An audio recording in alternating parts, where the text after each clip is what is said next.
An update today on a fight between people in Jacumba and a large solar farm planned for East County. It's a story inewsource has been following. Jacumba residents filed a lawsuit against the San Diego County Board of Supervisors and the developer of the 604-acre solar project, claiming the solar farm's approval violated environmental and zoning laws. They want the project paused. Joining us to talk more about it is inewsource editor Mary Plummer. Mary, thanks for joining us as always. This fight is getting more and more contentious. Tell us first about this lawsuit.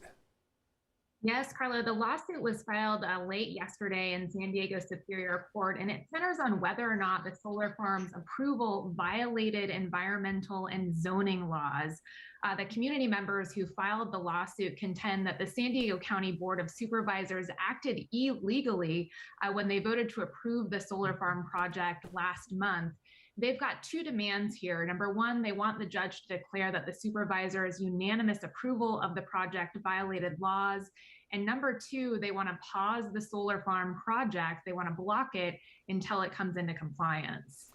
So that's the lawsuit, but the people who live out there that are opposed to this, what are Jacumba residents saying about it? We've talked about this before. Many of them are really upset. Really upset indeed. This latest action caps months of frustration for many residents who say this solar project is bad for local wildlife, that it will dramatically impact the natural landscape out in Jacumba, that it will ruin their beautiful views and vistas. Some are also concerned about the dark color of the panels, making it more hot, in the area, an issue known as the heat island effect. Our reporter Camille Von Cannell spoke with Jeffrey Osborne. He is one of the people behind this lawsuit. He's also the owner of the Jacumba Hot Springs Hotel. Here's what he had to say about the developer.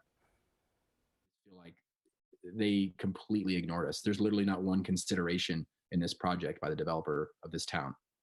And so our only option at this point is to hope the courts do the right thing and defend our rights. So they're saying that the developer has ignored them, but you've reported, we know the developer has agreed to some community benefits for this farm to move forward. What are they saying, the developer, about the lawsuit that's been filed? So the developer, we reached out to them for this story, and they said they would not comment on pending litigation. But I can tell you, as you mentioned, they've agreed to $4 million in community improvement. On that list are things like park upgrades, funding for a museum in the area for a local exhibit. As we've reported, this developer, who is based in Germany, they did work hard to try and win over community support before this vote went through last month. They also agreed to increase the buffer space between homes and solar panels to at least 400 feet, so giving some more room there. But this is a massive project that's really upsetting a lot of locals. It's going to be a 600-acre solar farm if it goes through. So even their concessions have certainly not made everyone happy in the community. So the developer not talking and the locals apparently girding for a big fight. What's next?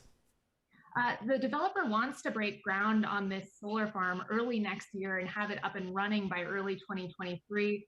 Too soon to tell right now whether this lawsuit will succeed in slowing things down. The Board of Supervisors, as we've talked about here, Carlo, has already given it the green light. So they are moving ahead. Now we've got this lawsuit, which is a snag. It is interesting to note, though, that there are about half a dozen other wind and solar projects that are in various planning stages right now within 20 miles of Jacumba Hot Springs. So we're likely to see more of these local fights coming as these energy projects really grow and prosper around California. Now, this fight, though, showing, once again, it's not easy being green. Mary Plummer with inewsource.org. Check them out. Mary, thanks again for joining us. Thank you, Carlo.